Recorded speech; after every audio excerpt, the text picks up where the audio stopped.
Hello, this is TeachSmith, and today I would like to talk to you about how you answer GCSE AQA English Language Paper 2.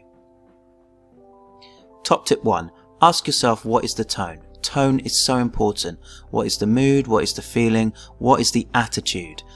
How is this achieved? It will probably be achieved through word choices and techniques. So what are the word choices that make you feel happy, sad, sympathetic, angry, joyful about the subject that the author is talking about in each of the two sources? Top tip 2.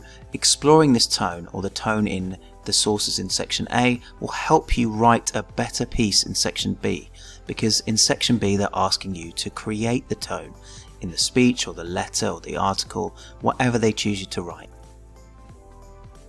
Top tip 3. Titles. Think about these two titles. The Other Side of the Dale. This is about a good school in a bad area, so it's the other side. You see one side approaching the school, then you see an other side of the dale when you come to the school. Versus the ragged school. The ragged school is about a bad school in a bad area. So it's ragged, okay? Everyone is run ragged, it's a ragged school. Very briefly, I'll put this up and I'll also put a link to the revision video for English language. I will also link to the exam materials in the description. So very quickly then, these are the questions for English language paper 2. True or false, summary, really inference, language analysis, comparing the perspectives, and then the transactional or persuasive writing. So very quickly again, true or false, question 1. The only point I would make is that none of the statements are going to be wildly false, wildly wrong, so you need to double check, read the statements very carefully. Question 2, it's not really about summary, I want to show you what it's really about. It's about children and their behaviour. Focus, what is the focus? Just like with language paper 1. Think about these two questions. What behaviour is being described and why? And then how is the behaviour described and why? Through word choices and techniques. From the mark scheme, it makes perceptive inferences from both texts. What does it mean by inference? What does it mean? Reading between the lines, okay? Reading between the lines. Rudeness and disregard for school rules in one school, discipline and high expectations in another school. This question 3, the writer using language to describe Sister Brendan. Yes, I believe I have a crow as a picture instead of a blackbird. Apologies to all twitchers. You may want to stop the video and try and find the language to describe Sister Brendan. Tiny dark darting eyes, sharp little beak of a nose. Sister Brendan looked like a small hungry blackbird out for the early worm. Little black glittering eyes, fluttering, pointing, chattering, chuckling, etc. Extended imagery about Sister Brendan as a blackbird. Why and what's it for and what does it tell us about her character and personality? This is again from the mark scheme. She is a fierce-minded, shrewd head teacher who, despite her small size, has a keen appetite for the worm, the inspector. So she's small but mighty, as it were. Okay, enthusiastic, excitable, but shrewd and fierce. And the worm, the unfortunate victim almost, is the inspector. Now, question 4, about whole of source A and the whole of source B. Think about attitudes to the schools. Again, inference is so important, word choice is so important. And if you can, please directly compare. Okay, it's so important.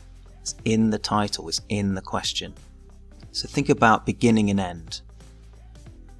What does each writer see at the start of the source? How do they each feel about what they see? They both see a different school. They see a different school.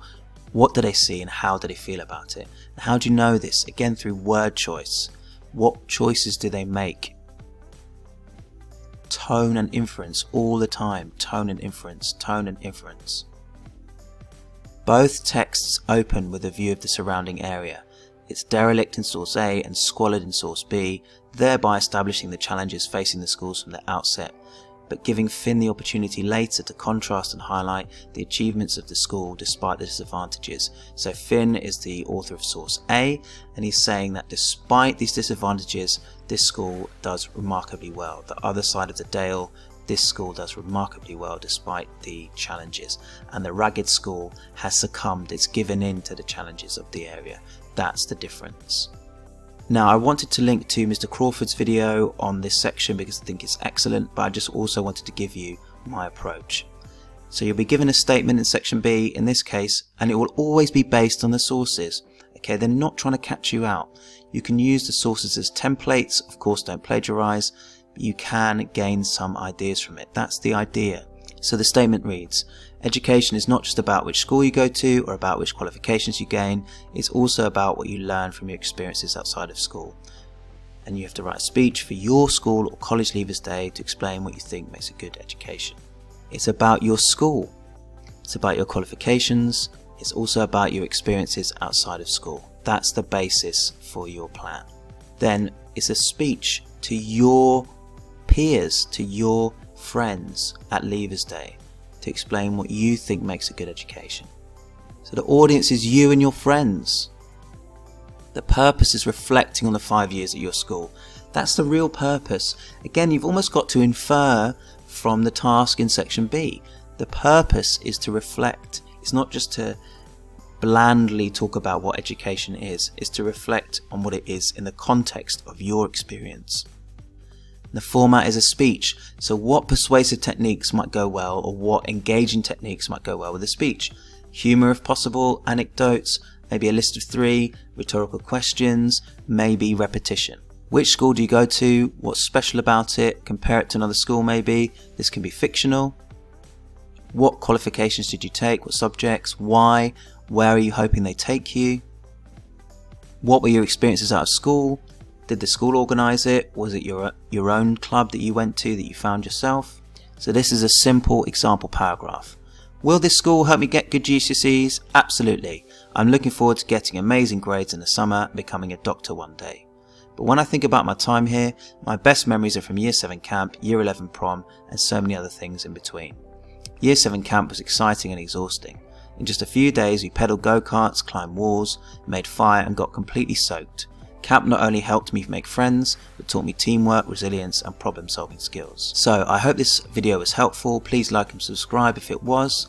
Have a look at some of my other videos as well, my how-tos or revision wraps. Again, thank you so much for the continued support of my channel. Thank you very much for watching.